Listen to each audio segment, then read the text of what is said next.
everyone. Thank you so much for joining us. I'm Josh Eddy, the State Director of International Trade for the California Department of Food and Agriculture. I'm so excited to be joined with my colleagues from both California and Denmark to really talk about some of the great collaboration that we have around climate smart agriculture. Really, the efforts that California and Denmark have been undertaking are really focused on bringing together farmers, academia and government to share best practices on how to address kind of climate change and the opportunities it presents through innovations in science and biologicals, as well as opportunities for circular economy. So I'm very proud to be involved with everyone here, and thank you so much for joining us. California's partnership with Denmark has gone on for several years, and I'm so glad my colleague Anna from the embassy is able to kind of be with us and kind of also support our efforts. This webinar is really kind of a follow-up from California's trip to Denmark that occurred in April of last year, where Secretary Ross led a delegation to visit some key innovation organizations within Denmark and learn some of the best practices that are there and some of the great storytelling and messaging that exist around climate smart agriculture and the engagement of farmers and ranchers in solutions.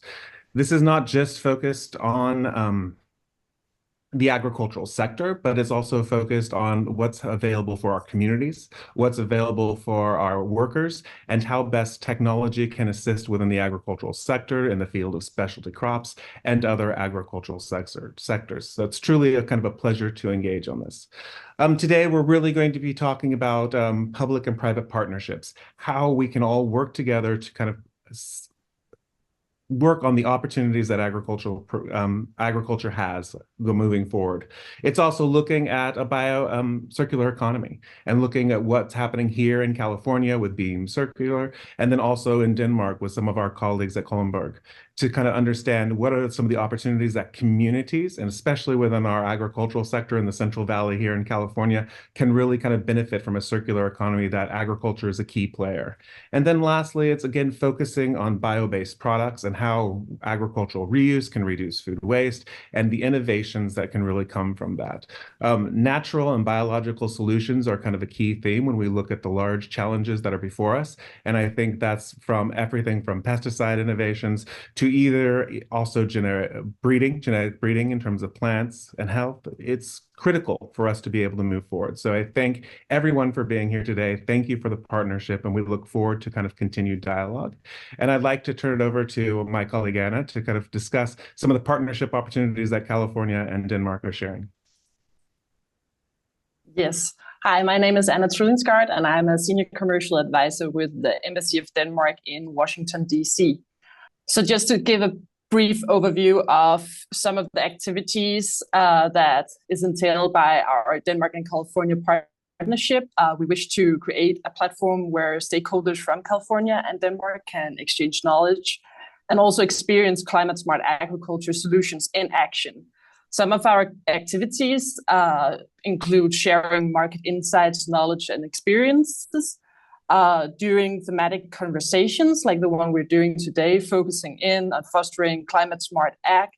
And our goal is to explore and inspire how to foster and accelerate innovation within climate smart ag and see how solutions out in the field can actually work through conversations and visits to farmers, research facilities, companies, industry organizations, political decisions makers, and public-private partnerships. So very excited for the conversation that we're having here today, and would like to thank our speakers for participating and also all of you guys in the audience. We're very happy to co-host this webinar today, and we also look forward to the future collaborations between California and Denmark. Turning back to you, Josh. Perfect. And thank you again so much for your partnership.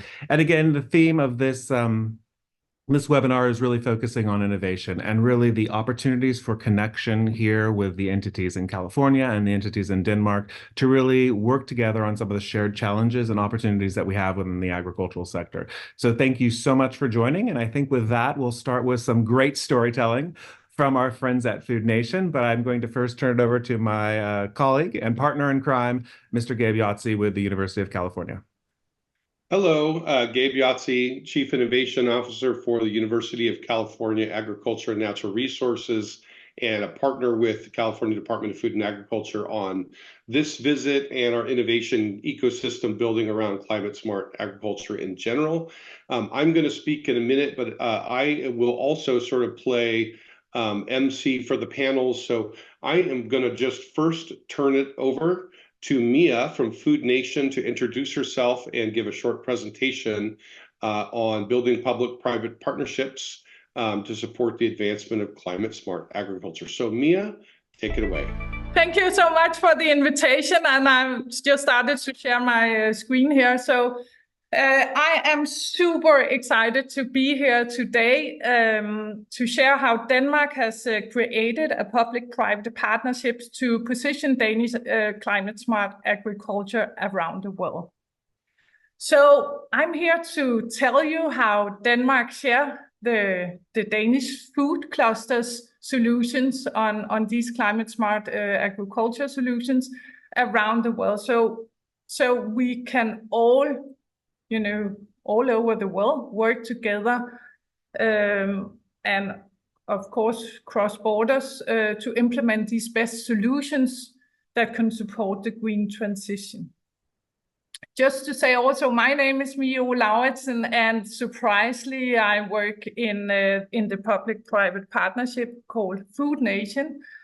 And I've been working with the food sector for 25 years, so I've really seen the development for these 25 years, and I've really seen a lot of things happen since I started through the green transition, of course. So, but I would let's start with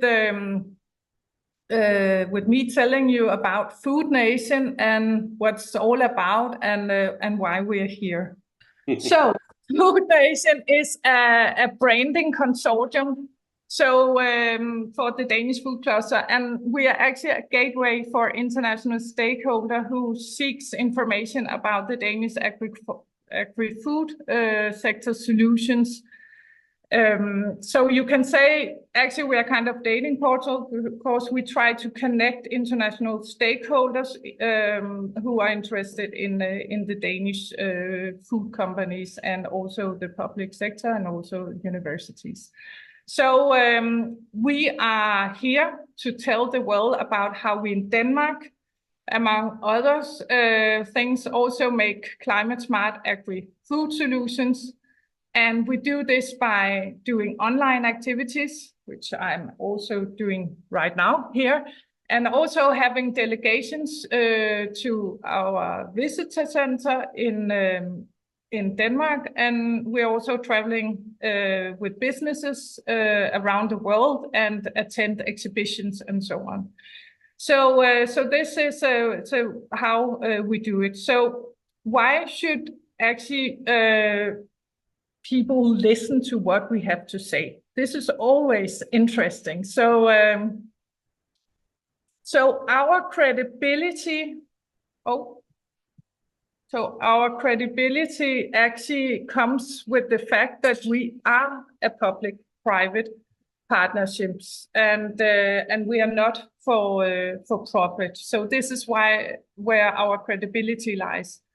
And this means that we focus on creating value, not profit. So our agility actually comes from the way we work. Some would say quick to respond and always ready to adapt. But being a public-private partnership gives us this flexibility to bring the best from both worlds. So the support from the public sector, but also the drive from the private sector. So if we look on who is actually supporting this initiative to make all this happen, then we can actually see, as you can see from this slide, that Food Nation is all about collaboration. So what we do is that we actually bring together a network of partners, and that includes government bodies. As you can see from up here, we have 3 ministries, And also we have business organization and actually also workers unions. And then the businesses, as you can see in the bottom of the slide. So they're all the businesses representing the whole value chains. So even though we have these partners, we represent actually the entire Danish value chain. So everybody who is part of bringing food from farm to the table, these are what we are representing. So some would maybe say, okay, don't you miss somebody here? Where are the research institutions and the NGOs?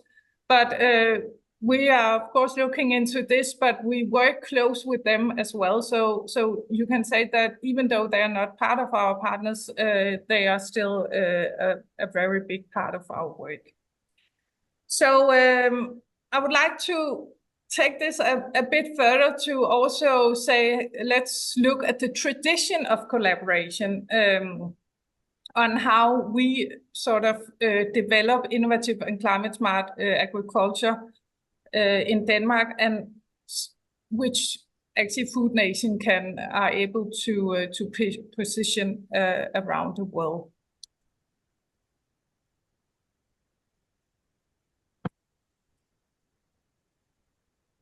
Because as you can see from this slide, actually in Denmark, our strength lies in unity. I mean, this is a triple helix model of innovation, and where you can see that academia's knowledge and also the industry's practicalities and also the government's support intervene. So this has driven the advancement of innovative solutions in Denmark. And this powerful, you can say, collaboration is how we come up with these smarter ways to farm and create food that are good for the people and also, of course, good for the planet.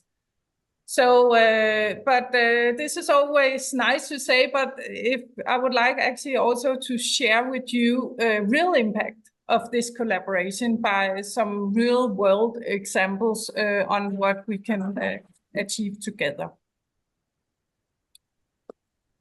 So here is a case of practical solutions to, I guess we can all agree on a big problem: cows producing too much methane gas. And here you can see that Aarhus University Technological Institution, GTS, and company partners like Christian Hansen and Vilufos are on it, because they're using seaweed to make a special cow feed that can cut down the gas cows makes by almost half. And what is the plan here? I mean, get the seaweed feed out to the farms by 2025. It's actually a smart step towards the green transition. And this is a good example on how Denmark is working together for a greener future. So another example I would like to share here is, we just need to go down here. We can have here a solution that is changing the game, you can say, in animal nutrition, because clover grass packed with over 40% protein is now actually in Denmark a local alternative to imported soy feed. So thanks to this sector research, we have found out ways to squeeze out the protein and make a feed that is good for pigs and also poultry. And it's a win, I think, for both farms, but also, of course, for our climate. So these are examples that actually underline the importance of not working alone, but coming together to overcome the challenge we actually face. So lastly, I would just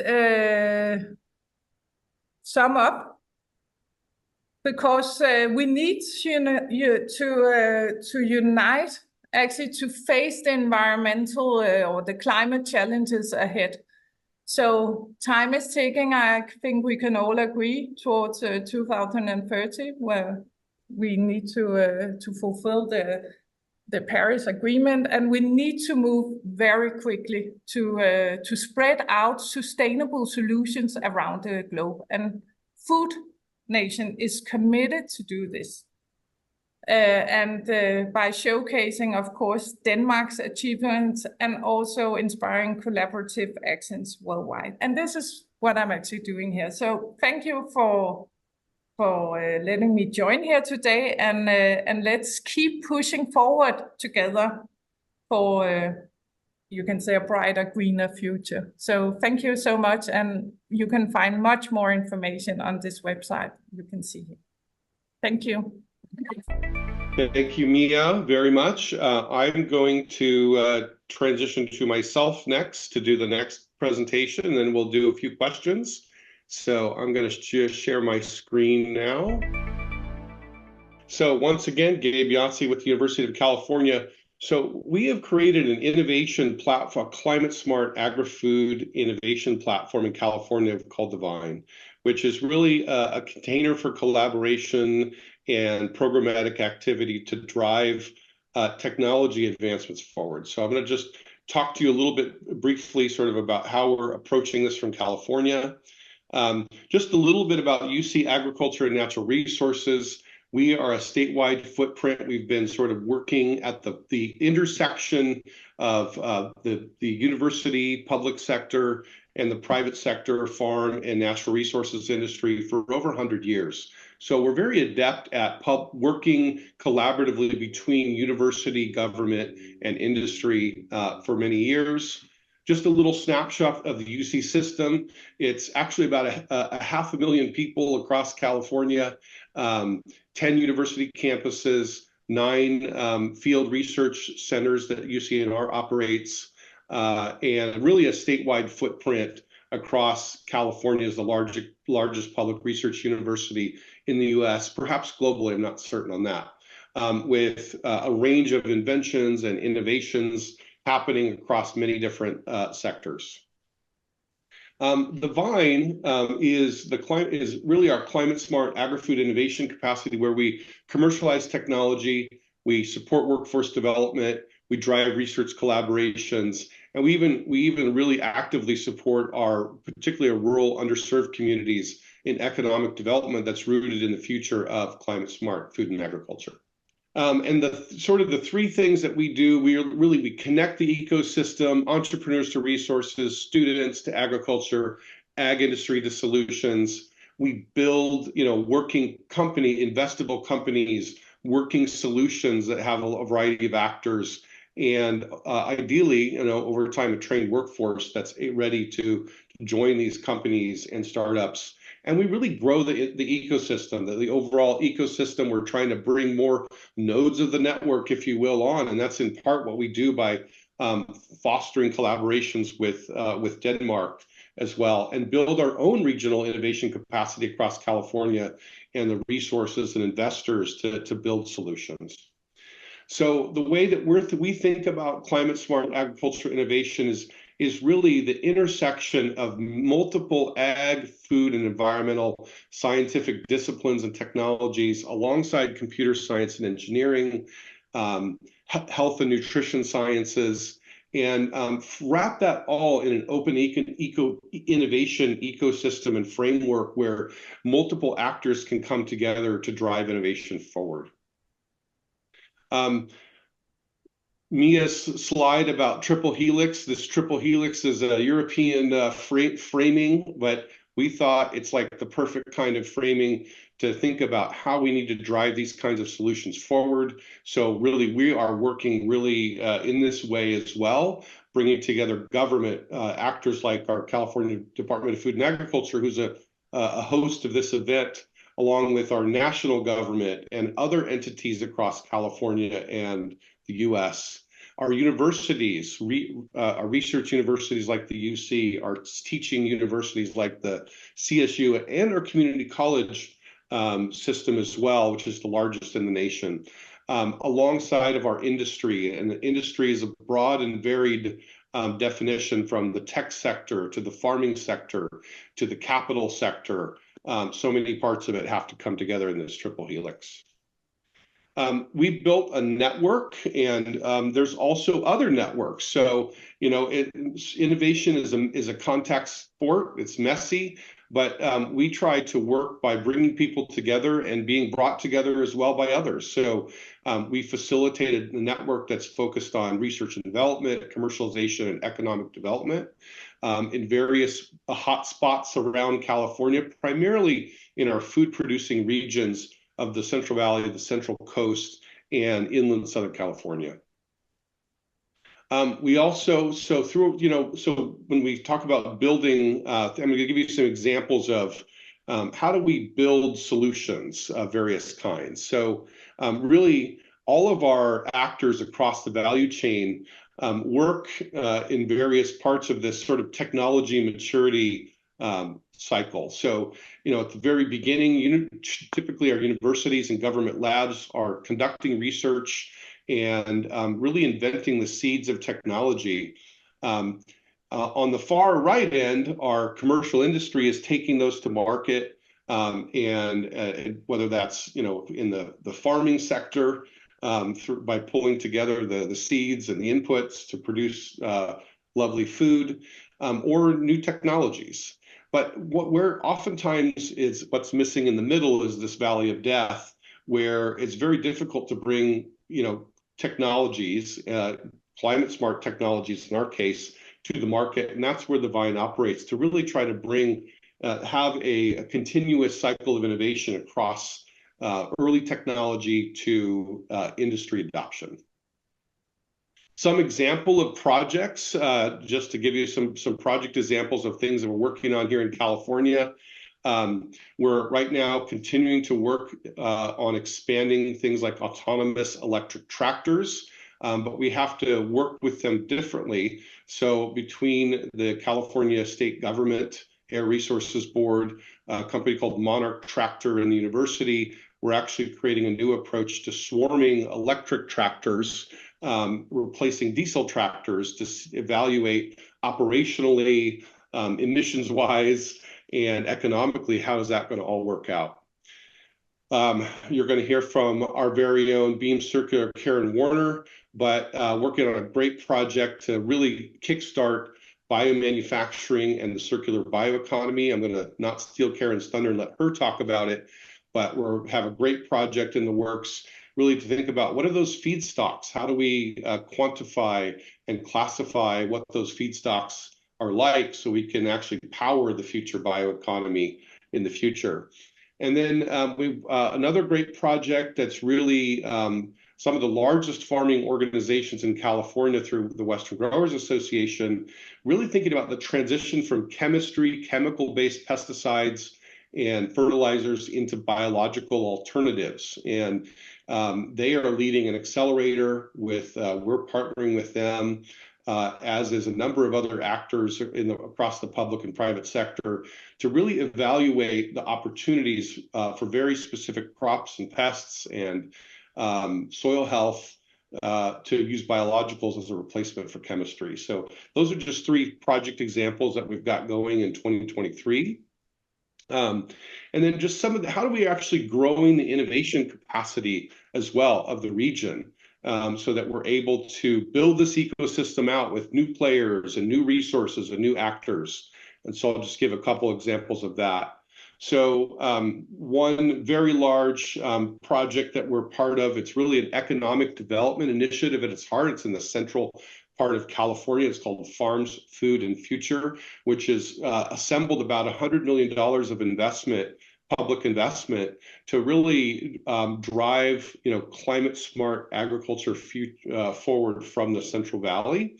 A range of different technologies and actors and really holistically looking at the innovation pipeline, the workforce development, and really inclusive innovation as well, really critical to bring small farms and farm workers and other disinvested communities and disadvantaged populations to the table to be part of the innovation mix as well. That's a project we have in the Central Valley. Up in the greater Sacramento area, a little farther north, we're working on building an innovation center, right, very close to UC Davis, one of the world's top ag and food universities, to really also activate its commercialization ecosystem with deep tech resources, such as pilot scale biomanufacturing, controlled environment agriculture, to support urban farming advancement, per a question earlier, and a range of different ag and food system aligned innovations forward at the intersection of university research and commercial uptake. And just looking back into the university space where we drive collaborations, there's a need to advance the underlying technologies that underlie a lot of this climate smart ag tech, artificial intelligence being one of the most pivotal technologies that's going to is and will continue to power all of it. So really focusing on AI and food systems, UC Davis, Berkeley, Illinois, Cornell, a range of actors are driving some of these underlying technologies forward in a very collaborative way as well. And then I'll just leave you with one last example. We host a large ag and food robotics event in California. It's going to be in the greater Sacramento area this year, but it's, we think, North America's largest ag robotics automation and technology, looking at how can we automate the delivery of climate smart agricultural solutions and really reduce inputs for production. And that's been a highly successful event strategy also that we've aimed, and we'd love for, there's several Danish companies that have participated, and we'd love to see more participate this coming year as well. And just last but not least, workforce solutions. So we have a farm robotics challenge as well, where we have a very small, inexpensive robot format where university students of all kinds can come together to create novel solutions for climate smart agriculture as well. And that's been a really fun and exciting journey as well with our students. And we have universities all over the US actually participating in this now to create new solutions of various kinds that are coming at various kinds of problems, all aimed at more sustainable, climate smart production and inclusive of small farm and big farm formats.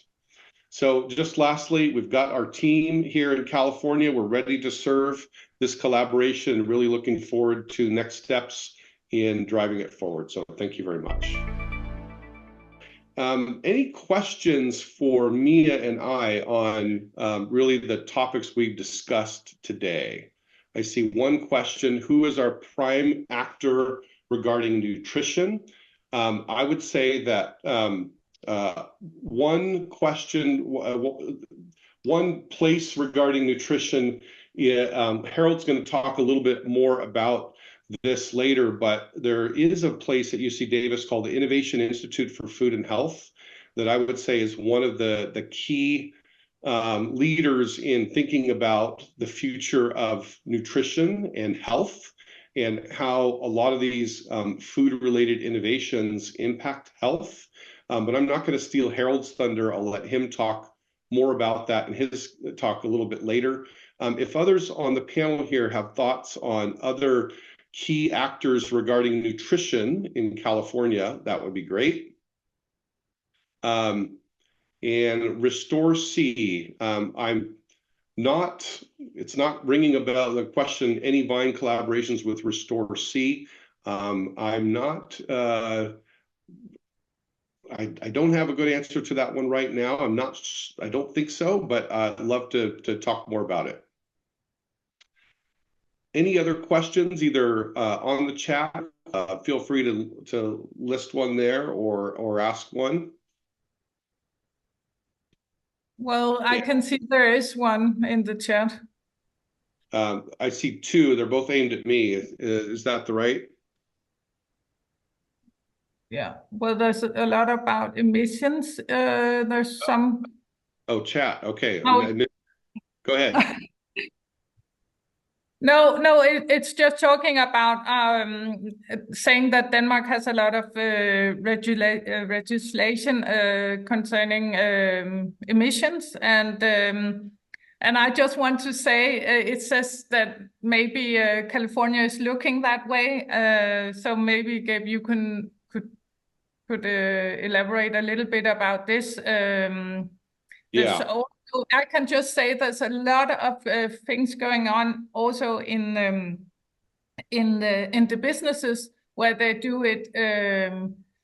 They have different systems that motivate the farmers to reduce their emissions. So this is not only legislation, it's a lot of things also coming voluntarily from the businesses by themselves.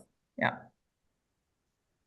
Yeah, and reading this question in more detail, it's really about trying to equalize the level of regulations regarding greenhouse gases between Denmark and California, being that Denmark has more regulations than California in that space. And I would say a goal of our partnership is not necessarily to advocate for more regulations on the California side, but the approach, the policy approaches Denmark is taking may become more visible in California, and it could lead to more regulations. Ideally, it would lead to more innovations that would hopefully ameliorate the need for more regulations. I will say that California is probably the closest to Denmark of the United States in regulatory on these topics. But I don't necessarily see a goal of us equalizing them, but it could happen as a result.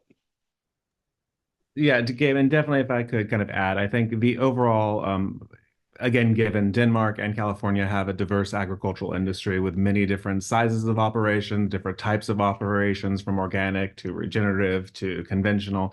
And I think overall collaboration on climate smart agriculture really is looking at where are there opportunities. And a lot of California's policies within climate smart agriculture have really focused on incentive based to assist in terms of reducing greenhouse gas emissions through dairy programs, through statewide irrigation programs, and healthy soils, for instance, are some of those key landmarks. So again, it's about where those opportunities for shared advancement can occur and what we can learn from each other in terms of really kind of addressing some of the key challenges that we have before us. So thank you.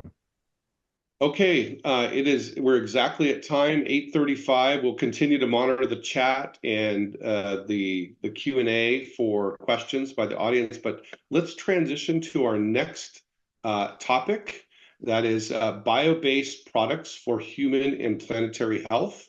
So Harold, I'll leave it to you to introduce yourself and take it away.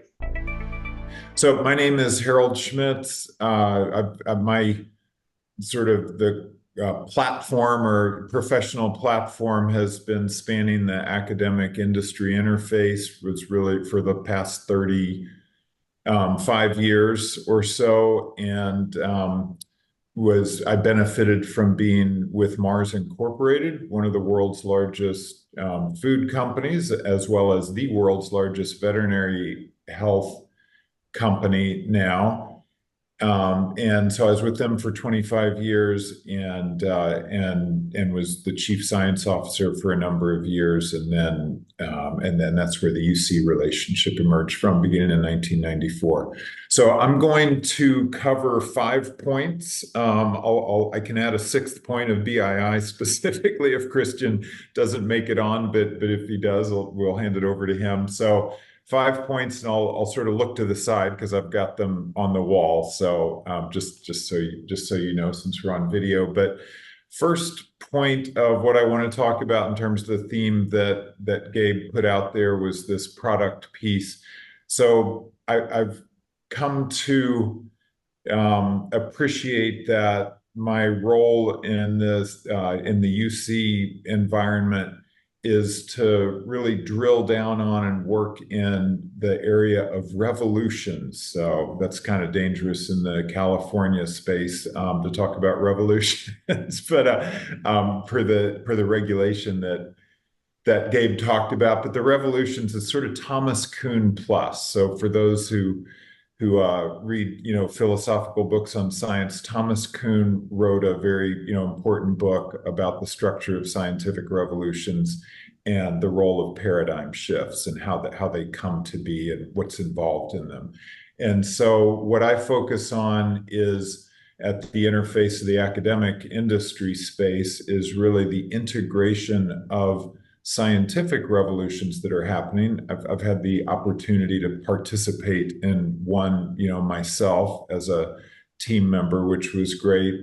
But now I'm not there anymore. But I see where scientific revolutions are happening, and then connect them with commercial revolutions in terms of innovation and scaling innovation. So the integration of those two revolutions, and the purpose for that is really is transforming the food and ag sector so that it becomes more sustainable from an environmental perspective, as well as a lot healthier from a human health perspective. So transforming the food and ag sector to be more environmentally sustainable and better for human health. And obviously there's some really significant, urgencies in that regard. And one key aspect of that, which Gabe and I talk about, and I think it's really important for us to think about always, is the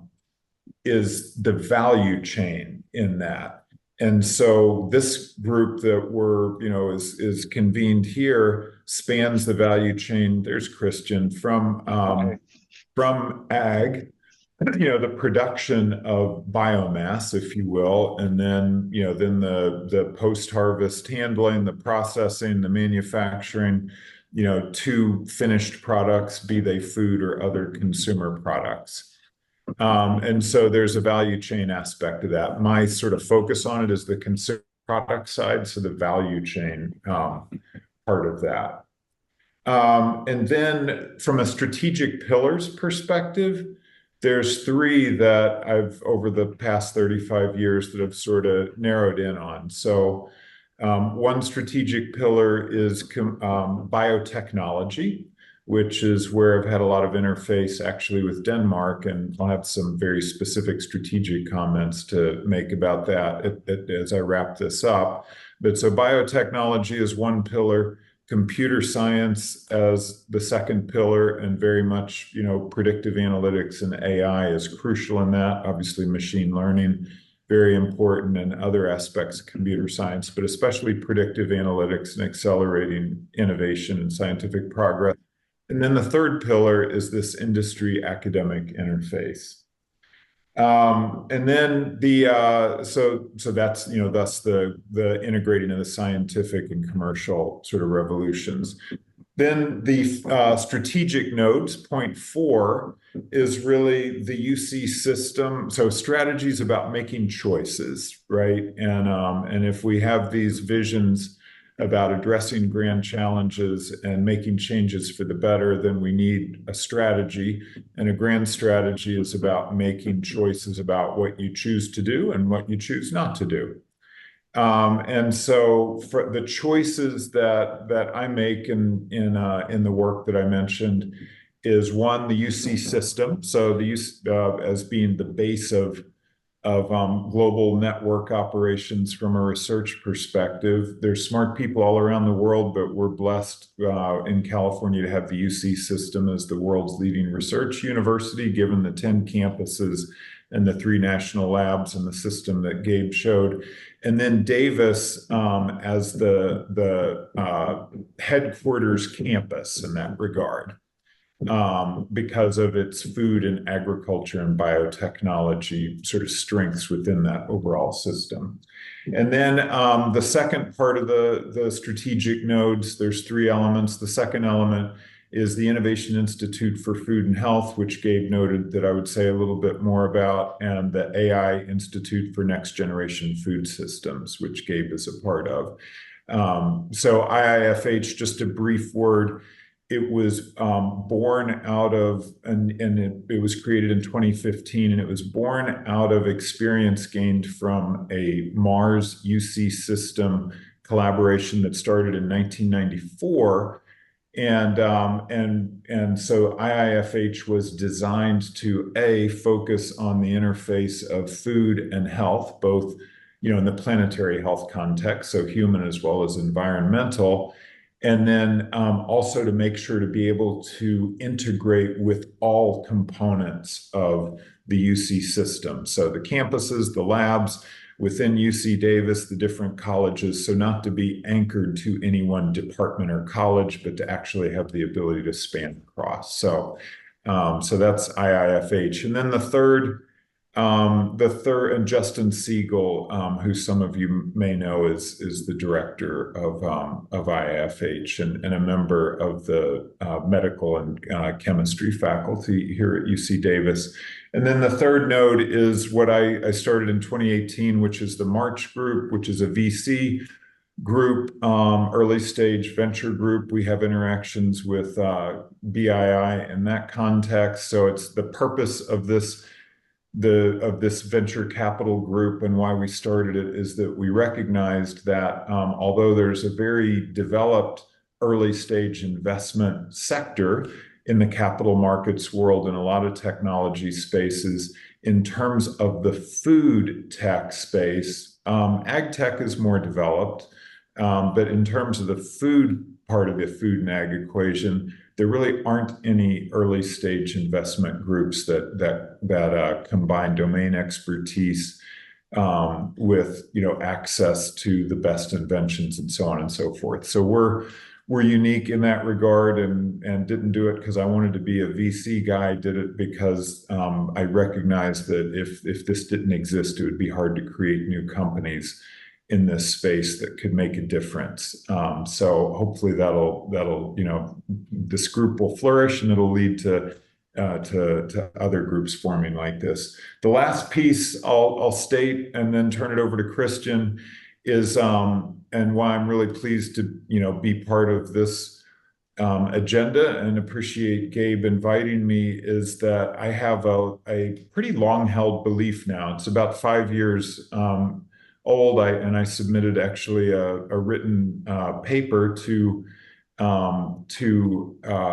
Novo Holdings and Christian's boss, Jens Nielsen, as well as the Novo Nordisk Foundation about 3 years ago on, I really have a strong belief that Denmark and California need to form what I would call a virtual geography of genius. And they really need to be intentional about strategic interactions and collaboration. So beyond, sort of the information sharing here, which is a critical part of it, but really be intentional with, with projects that are co-funded and there's deep strategic intellectual interactions and so on and so forth. And that's because I think Denmark is one of the world leaders in biotech, period. In some ways, the world leader in certain spaces, has a feel for food and ag that's very important, which is reflected here. And then California, with its various strengths, is it a great place to help, help drive the industry academic interface and transformational new company formation that my colleague Christian Brix will talk to you about with respect to BII. So I'll stop there. Yes, for sure. I hope you can hear me okay. I'm outside in like freezing weather of Denmark, but that's why it's so dark as well. Thank you for having me, and appreciate actually Harold's drill down here, because it correlates a lot with the reasoning behind the establishment of BI. So my name is Christian, and I lead our planetary health group in the BioInnovation Institute. To give a little bit of background, maybe the BioInnovation Institute is an institute, an incubator, an accelerator for life science companies, including, of course, the food tech, the ag tech, the biomaterials, and some of the more sort of pressing issues around the planetary health. We also fund more classical human health projects within therapeutics and health tech. But we were basically born out of a need for an ecosystem, and a little bit what Harold says. I mean, the UC ecosystem is at large because you have the magnitude and you have the geography and you have of course, the talent pool. And Denmark is a very small country, but we do have some companies and some expertise, especially around fermentation, knowledge about food, as Harold also mentioned, and the foundation, the Novo Nordisk Foundation, which is our sole sponsor, established the BI back in 2018 as actually a catalyst for what sort of Harold mentioned in terms of developing a VC fund that would take care of the early stage investments in the food space.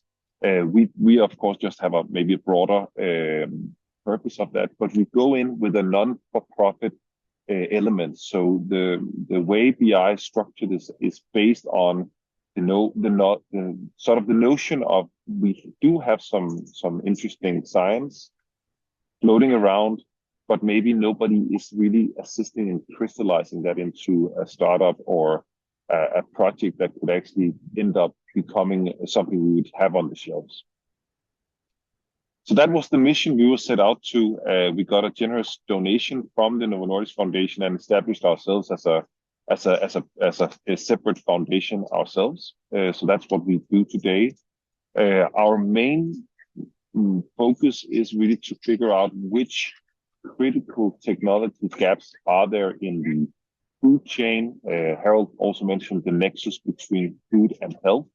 How can we make sure nutrition and the food tech companies we back for tomorrow also is a healthy food tech companies that actually are making sure that we not only are switching from maybe animal-derived protein, but to healthier and better alternative proteins, as an example.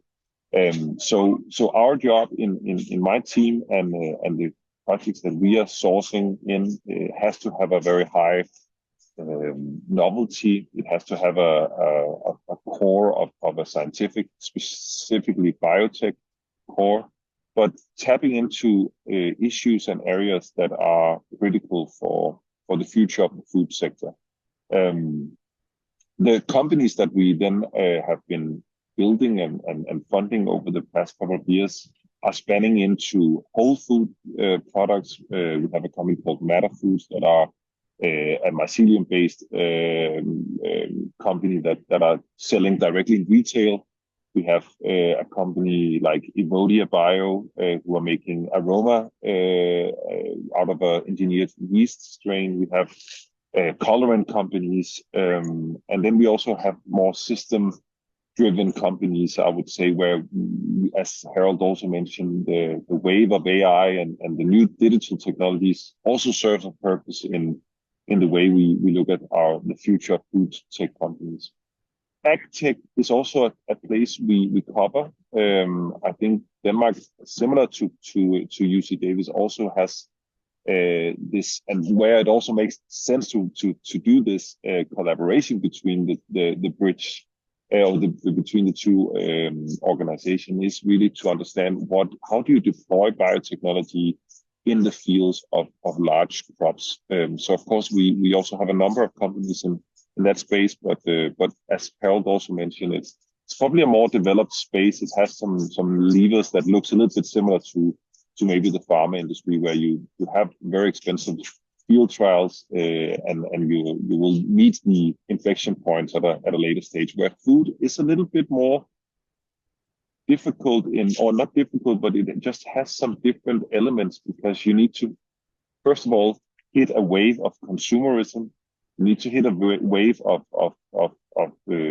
cost and production cost, and then you need to have a very robust and reliant technology. And I think that's definitely what we look for when we fund projects in that space. The ecosystem that we are then trying to be a part of is, of course, we have the Novo Nordisk Foundation that are providing a lot of research grants into universities. So that's, of course, a part of our deal flow. That's where we pick up projects. We then incubate them for a number of years. We provide them with relatively a high amount of funding. When you start at BI, you start off with 500,000 euros. Then we follow on after a year with additional 1.3 million euros. And then we help you get into the venture space. So that's where the venture capitalist takes off. So we operate at a bit earlier space than the Harold mentioned the March Fund would maybe do, and other early stage VCs. And then hopefully, in our local ecosystem, companies like Novo Holdings and others would then take the projects out. So we're trying to incubate them with classical business models.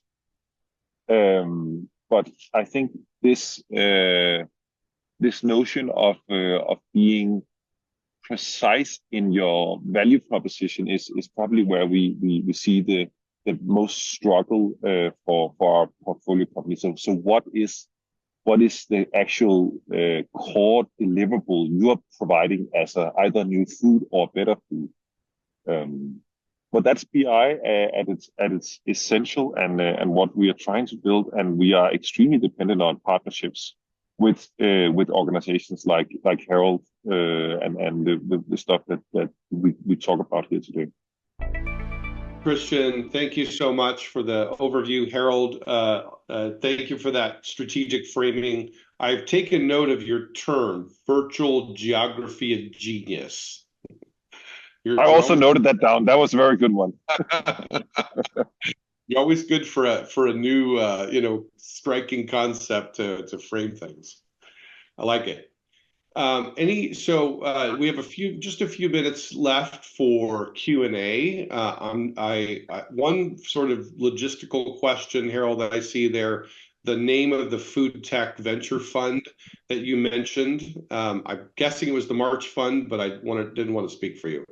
Yeah, the March Group, correct. And we have actually, Christian, I will say this not as a platitude, but a reality is my interactions with BII during the last 3 years have opened up a new channel in terms of the need for the organic creation of companies. And so we started the March Group with the intention of, investing in companies that were already formed, seed round to B round. But we've now created an element called the Exponential Food Lab within it.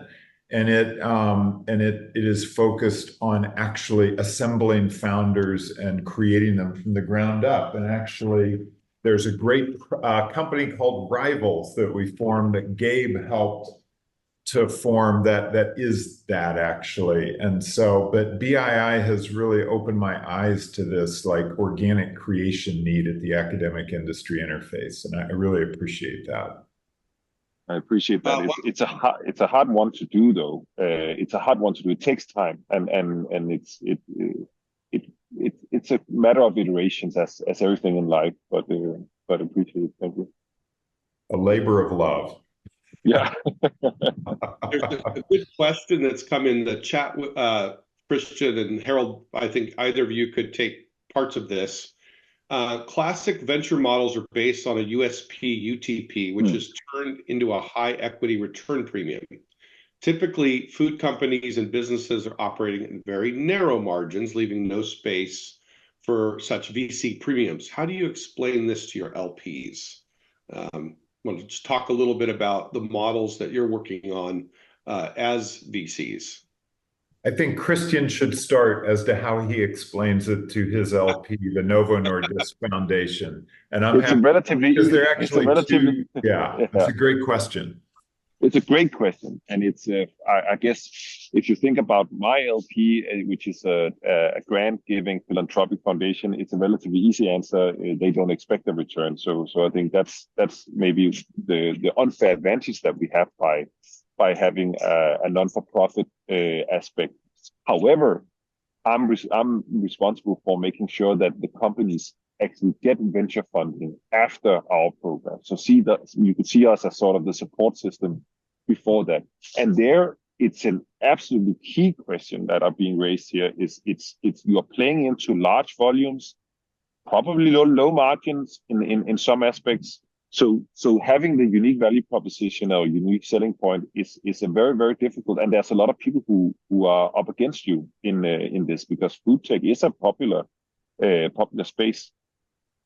So my at least my observations from the portfolio we have is, if you can actually hone in on what problem you're solving for the off-takers, maybe the massive food companies, or maybe later in or down the line in the supply chain, if you really nail the actual problem you're solving, either via your technology or in a future high growth market, you'll be a secure bet for securing market shares. And maybe that's more important than actual margins. So at least that's what I can see in some of our companies. If you actually have a novelty factor that improves the product significantly, maybe not on margins, but on competitive advantages for, you know, a Mars or a Nestle or something, it's actually very, very worth investing. And that's maybe where corporate venture arms is actually something that you should look for if that's the case. That's at least maybe one way of answering the question, but I don't know, Harold, what will you say? So one, I will. So all of that was like, I think correct, and then, you know, especially correct for your situation, and just to build on it. So, you know, is that what we have to do because of our LP base, which is different than your LP base, and so it's like in the Venn diagram, and I think, you know, part of this virtual geography of genius that I hope Denmark and California will create is that, you know, in the Venn diagram of the, you know, call it the American VC model, tech VC model, and the model you have, there's a significant overlap. I don't know whether it's 50% overlap or 75% overlap, but it's not 100%, but it's a significant overlap where synergy can happen. And so for my LP base, what, you know, I do have to, you know, number one priority is delivering tech VC multiples. And so that's the conundrum, you know, that you were talking about and the question referred to. And so the way that we address that, and that's why I brought up those strategic nodes, is like the term exponential technology is really, really important in the food tech space. And that's what the sector has learned in the last 15 years. And you see a lot of companies going out of business because they, you know, in part, there was the hype of exponential technologies, but not the thought of how to have exponential technologies actually work within the food sector, within this low margin, high mass, you know, all that stuff you mentioned.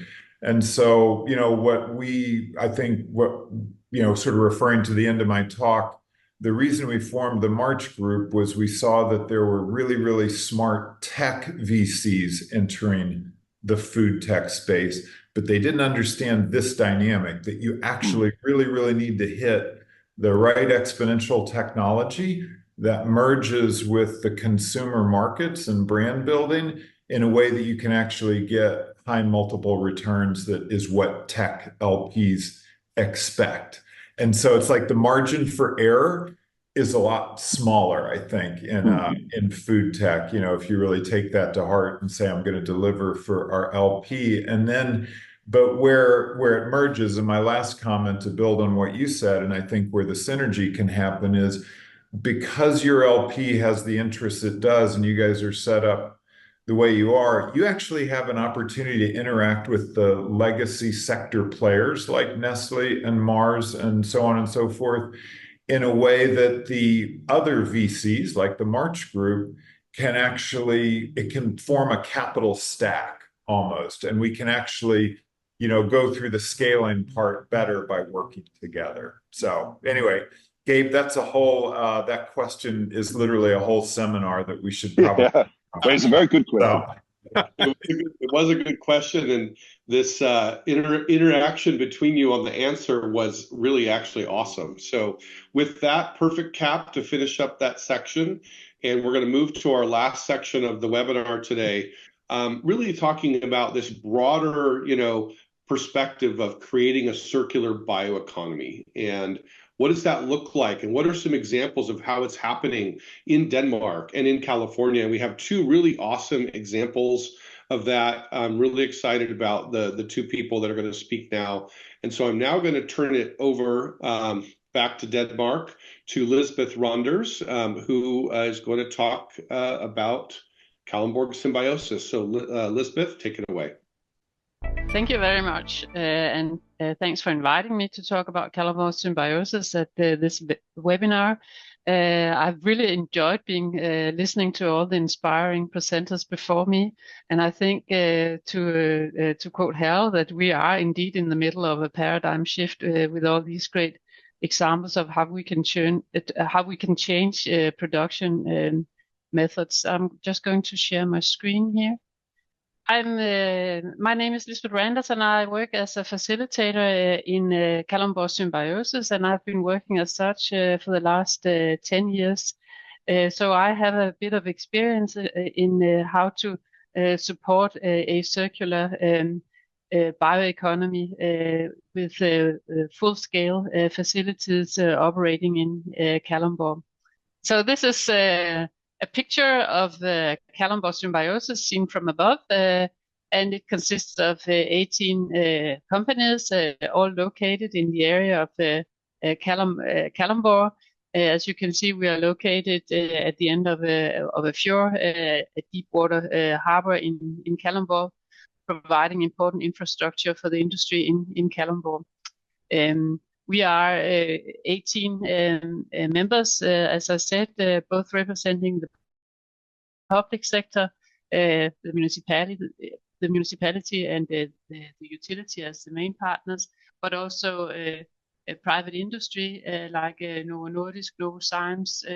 Hi, everybody. I'm Karen Warner. I'm excited for hopefully Lisbeth to get back on and give her description, because I will just note that our work here in the Central Valley of California has taken great inspiration by much of the industrial symbiosis work being led in Denmark by Lisbeth and others. Well, thanks so much, everyone. It's such an honor to be part of this session, and I'm so excited to chat a bit about what we're doing here in the Central Valley of California to advance the circular bioeconomy, both here locally and to help demonstrate and scale solutions that will be relevant to agricultural communities well beyond. So I'm with a nonprofit organization called Beam Circular. We are advancing a regional initiative that I'll chat more about called the Bioeconomy, Agriculture and Manufacturing, or BEAM initiative. And we're really focused on unlocking the power of agricultural regions and communities like ours here in the San Joaquin Valley of California to transform waste into opportunity. And we focus in particular on opportunities in the circular bioeconomy, which we define as systems and models that reduce and eliminate waste, in particular organic waste, which is such a critical source of greenhouse gas emissions, and takes that waste to create new value. So we're looking at opportunity both in terms of climate and environmental solutions, as well as returning value and creating new economic opportunity, especially in underserved communities like ours. So a little bit about our strategy. I'm going to talk about kind of our scope and focus in terms of industry, what is particularly special about our anchor region, where we are launching our work and demonstrating solutions, and then a couple of our anchor projects and how we are going about building this ecosystem for the circular bioeconomy. So we really think of the BEAM initiative as a portfolio of strategies, investments, and projects, and BEAM Circular's role as the backbone or hub organization for this work is really to facilitate public-private collaboration. We've heard a lot about that on this call, and we've really taken inspiration by examples across California and beyond, including partners in Denmark who've done really great work of bringing the necessary partners and collaborators to the table, from business and industry, from government, from nonprofit communities, education and research, to scale the most promising solutions in this space. Our work is really framed around key enablers of the circular bioeconomy and the growth of bioindustrial manufacturing, including investments in enabling infrastructure, in access to innovation, and really targeted use-inspired research and development to tackle some of the key knowledge gaps in the field, access to capital, talent. Really core part of our work is workforce development and ensuring that quality jobs created through the growth of this sector are accessible to our diverse population here in the Central Valley. And then we are really investing in development of an innovation campus and testbed facility, which I'll chat more about. All of this is really grounded in facilitation of a coordinated network of partners and collaborators. And so I'll touch on that as well toward the end of this brief overview. So framing out how we think about the circular bioeconomy and our industry focus, which is on bioindustrial manufacturing, or all of the kind of, broad, many diverse applications of biomanufacturing outside of pharmaceuticals, we really think about this field as a big tent in terms of many diverse feedstocks or inputs to production. Many different technologies. We stay really technology agnostic, and that we know that there are many different models and solutions for transforming organic material and feedstock into value. And we want to be investing in many of those different solutions, especially those that are going to advance sustainability across industry. And then big tent in terms of end products. So we are thinking here about bio-based fuels and energy, chemicals, materials, food products and applications, which was particularly touched on earlier, construction applications. There's so many different ways that we can leverage biotechnology and biomanufacturing to produce the goods and products that our society needs and uses every single day. What's especially exciting is that as we advance our ability to use biomass as the input for all of these useful and valuable products, we not only are able to reduce greenhouse gas emissions from across the food and agricultural supply chain from these, residues and waste streams, co-products and byproducts of existing food and agricultural activities, we also can divert and replace the use of petrochemicals and other more polluting and harmful inputs to the global supply chain across a number of different industries.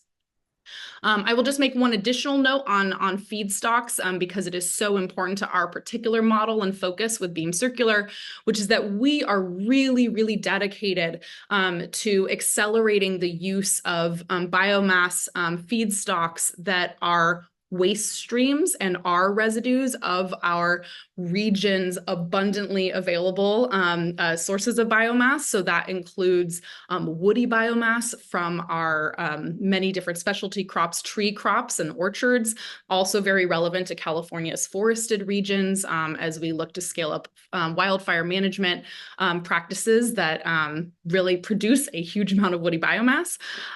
We're also looking at the variety of different agricultural residues as well as byproducts and waste streams from food processing and food manufacturing, food waste, municipal waste, et cetera. So there's a lot of different types of feedstocks that we are really interested in. And the goal here is to be able to leverage all of these really diverse sources of organic material that come from existing activities, and again, are often a source of water and air pollution and GHGs.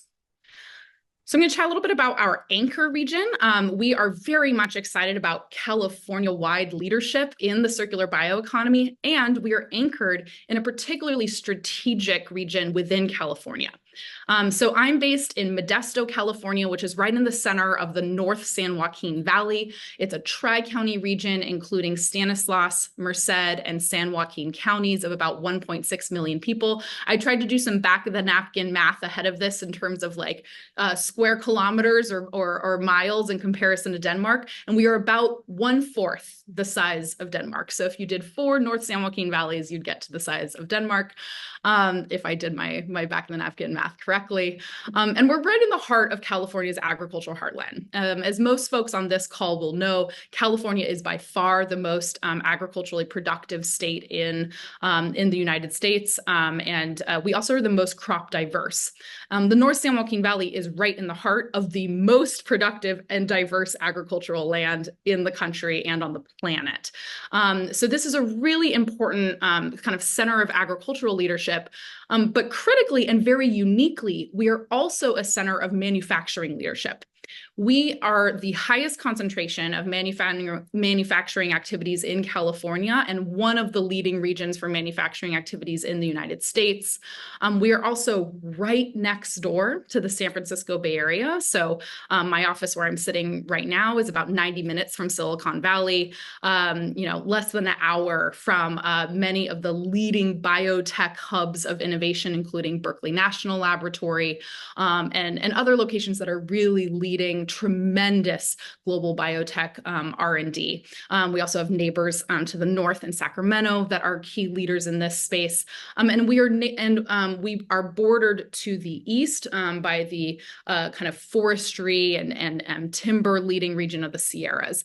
So we're really in the center of very strategic regions in the broader California landscape and quite a hub of leadership for agriculture, innovation, and biotechnology and manufacturing, which we believe makes us really uniquely well suited to help to demonstrate and scale really key innovations in bioindustrial manufacturing that we hope can be translated and scaled up in regions beyond. What's also really important about this region, and we believe applies to many other agricultural communities and regions around the United States and the world, is that our rural and working lands really intersect with where there is tremendous social need and disinvested communities. This is a map for folks who are familiar with Kalunborg screen, really a measure that combines different metrics for environmental justice, impact, and public health concerns and challenges, and really, poverty in different communities and regions in California. And the red you can kind of shorthand as being communities that are most, urgently in need of environmental solutions because they are most affected by pollution and other challenges related to environment and climate. These are also communities that really struggle with high rates of poverty. And so what's really exciting is that these agricultural communities really stand to both lead and benefit from the scale up of solutions in the circular bioeconomy, both through reduction in pollution, as well as through the creation of quality jobs and new economic activities in these communities. Just a brief note, again, on that kind of opportunity landscape. This is the North San Joaquin Valley alone. Numbers in terms of crops by tonnage and acreage, study of what that's going to mean over time for, production of sustainable biomass, meaning, again, the residues and biomass that's not used for the primary food product from all of these different crops is going to be in the range of 2.7 million bone-dry tons by 2045. This is just for our little Tri-County region here in the North San Joaquin Valley. So we have a tremendous amount of feedstock that we want to find solutions and uses for. We also recognize, in looking at the global landscape for bioindustrial manufacturing and the broader circular bioeconomy, that we do have this really tremendous valley of death, as was referenced earlier by Gabe, and barriers to scale for some of the most promising solutions in this space. One of the reasons for that is that we have a lot of capacity, both physical capacity as well as investment in resources for this sort of R&D, somewhat through pilot scale production. We're very close partners with Berkeley National Laboratory, so I've kind of flagged them here as leaders in this range of production. And our focus is especially on how do we build upon the tremendous advancements in the R&D space in this sector to take those most promising bioproduct innovations to commercial scale. And so our partnerships, programs, projects, and investments are really, really focused on this kind of scale up through commercial scale production. One of the ways that we are supporting that translation and scale up is through development of a test bed contract biomanufacturing facility, which will fill a really critical gap in the US and global market for shared production capacity that bridges that gap between lab-based viability and commercial manufacturing. This is a really key need in the market. There are some really great examples of facilities like this in Europe and elsewhere, including in the United States, but we don't have enough of them, and we don't have enough significant capacity to really support startups and technologies that are trying to bridge that gap to scale. So we are building one of these right here in this very strategic region in California. And we are really aiming to develop this as part of a broader innovation campus that will support symbiotic co-location opportunities for commercial scale activities and complementary upstream and downstream activities that, again, really allow us to advance solutions that eliminate waste and support sustainability, both for our food and ag system and also more broadly for industries that are doing this, this transition away from petrochemicals and fossil fuels. And then my last couple notes here are on collaboration. So a huge part of this work is facilitating the development of a really coordinated ecosystem of partners. So these are all members of our CBio collaborative coalition that we've formed in partnership with Berkeley Lab and UC Merced to develop an innovation engine in this region that really, again, invests in targeted R&D, workforce development, and translation of these innovations into practice in the market and at scale. We're working with public and private partners, community, labor, and a variety of different stakeholders, all of whom, again, have this really important role in leading and benefiting from these solutions that we're working to scale.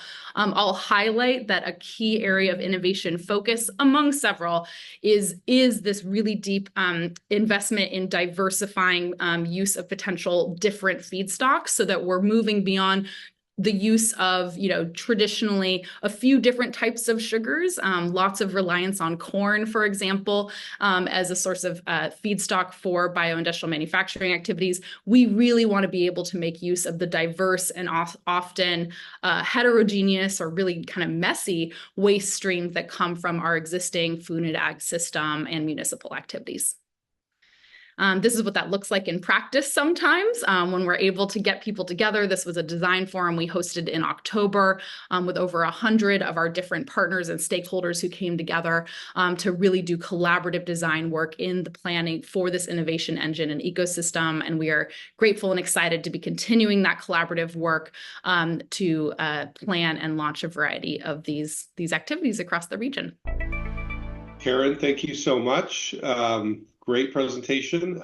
Feel free, why don't you go ahead? We have enough time for you to resume your presentation. Oh, that could be great. So I'll just try and share my presentation again and get back to where I got dumped.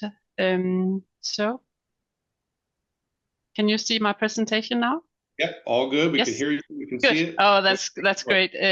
This is the partners in Kalunborg Symbiosis, 18 of them, representing the private sector and also the public sector. And you can see the companies represent a diverse variety of different sectors, all from pharma industry, biotech, energy production, and traditional sort of manufacturing of for instance, building materials.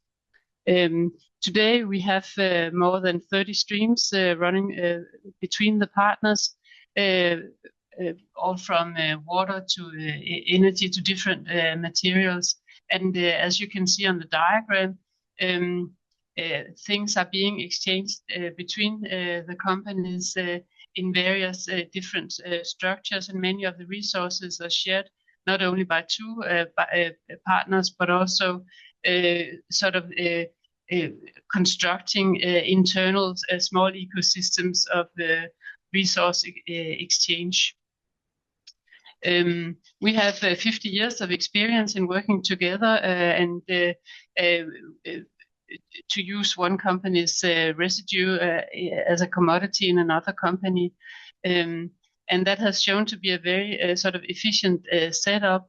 where we secure the short supply chains in a local setup, saving many resources and also decarbonizing the individual facility in Kalundborg. All of it saves money and lower the environmental impact.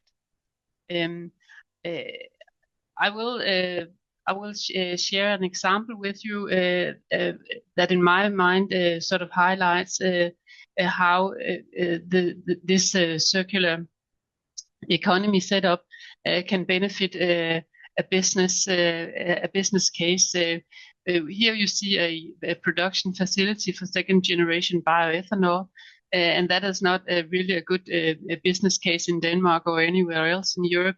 But by designing the manufacturing processes so that the residue, the hemicelluloses, can be taken out and used by another partner, which is the Comet company, a startup company from Canada, who has developed a precision fermentation technology where they can actually turn the hemicelluloses into a food ingredient, a prebiotic, so that makes it a good business case for both companies working together. So they are kind of an embedded symbiosis in the bigger symbiosis, and this could not happen if they didn't sort of partner up, and if they didn't benefit from the resource sharing in the sort of bigger symbiosis.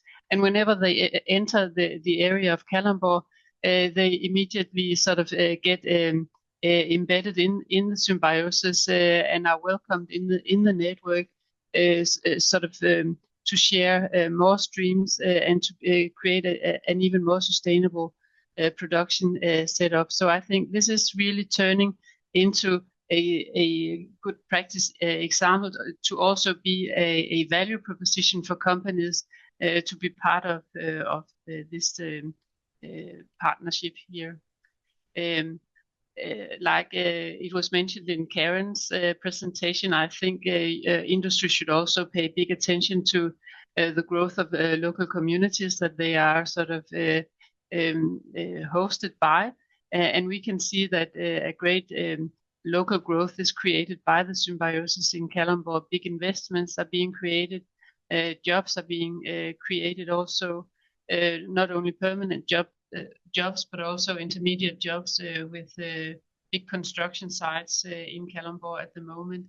And we even succeeded to attract educational programs to Kalundborg, supporting sort of the educational level in general in the area. So I think this is very important, that industry should see themselves as a part of the community and also contribute to the development of the community.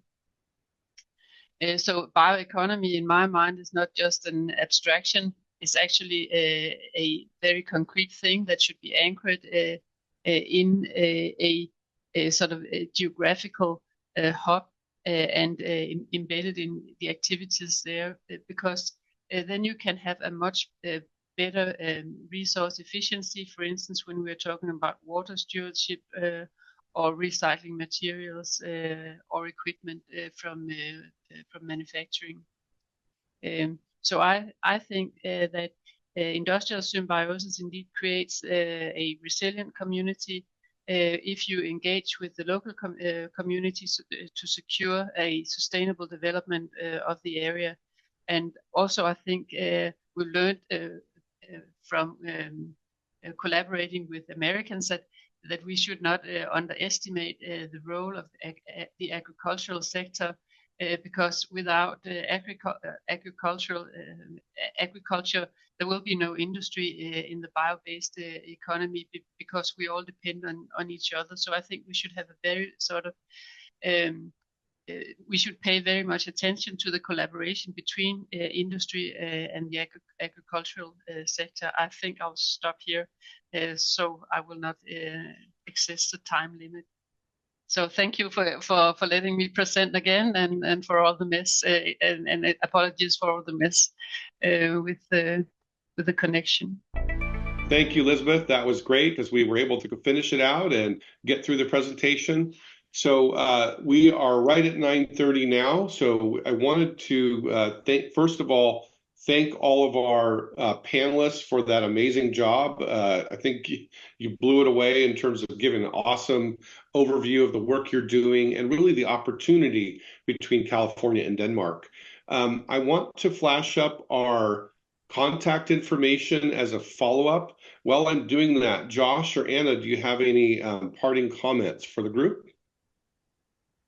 Definitely. Again, thank you, everyone. I mean, it's very exciting about all the work that's happening in this space in terms of really the innovation opportunities that we have as California and Denmark to really push the envelope in terms of climate smart agriculture to the benefit of our environment, to local communities, and even to the companies that are participating through value-added, potential. So again, thank you so much. Thank you to all of our speakers. Gabe, thank you for some great facilitation. And I look forward to collaborating further with our partners in Denmark and also our partners here domestically to make sure that we're able to advance some of the goals that we're working on for climate smart agriculture. So thank you. Thank you. Anna, any final thoughts? Also, just chiming in what Josh said, thank you so much to our speakers and really looking forward to future collaborations on this. Thank you all very much as well. Our contact information is up here. As you can see, we've already got several collaborations started, but the reason we have these webinars is to invite broader participation.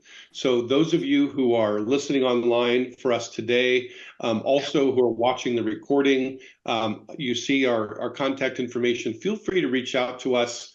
We're giving you time here to record our email addresses if you don't have them. We'd love to hear your ideas for collaboration and to be part of our next steps and follow-on activities as we proceed with the virtual geography of genius. Thank you, Harold. So thank you all very much for the time this afternoon and this morning, and you have a wonderful day. We look forward to seeing you all again in future next steps. Take care.